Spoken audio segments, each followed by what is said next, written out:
Yeah, thanks, Brother Calvin, and greetings to all the other brothers who are joining us in this town hall, as well as Cindy Eggleton, who I hope will get a chance to join in, and all the other people from our great community and around the country who are joining in on this call. As you said, Calvin, I don't know if I can make a better statement around it.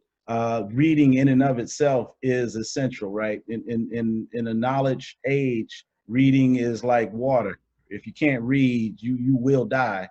And so it is extremely important for our young people, our fathers, especially our new fathers, to understand their impact. When you reference that study, it coincides with the Harvard University study that talks about the great impact that fathers or significant male caregivers in the home give to students around reading. And part of what the data cited was that fathers, they read differently to their students. They said that mothers tend to ask teacher-like, fact-based questions, where fathers ask more questions that are more abstract, which creates a different way of students. It sparks more imaginative discussions, right? And so fathers' questions are more abstract questions, sometimes more playful, sometimes more fun. As a former teacher in the schools, we know that both of these are relevant, but the fact that when the father is present, or the significant male caregiver, it adds a different aspect to the child's learning, thus having the capacity to accelerate their growth. And so there couldn't be a more important subject, especially now in Detroit, with the challenges in the federal courts around the state of Michigan, denying access to literacy for our students in the city, and in many other, quite frankly, cities in this country, and definitely in this state, where there's been things like emergency management and school district takeover.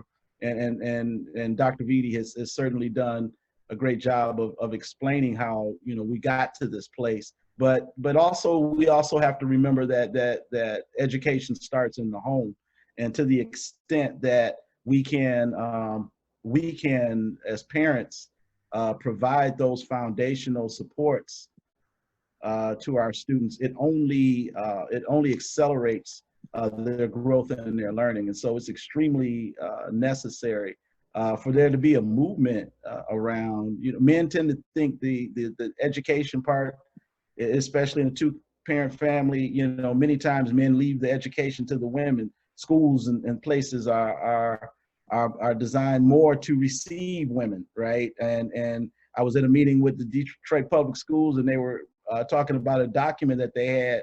And I looked through the document and I said, there's no pictures of men in the document interacting with students.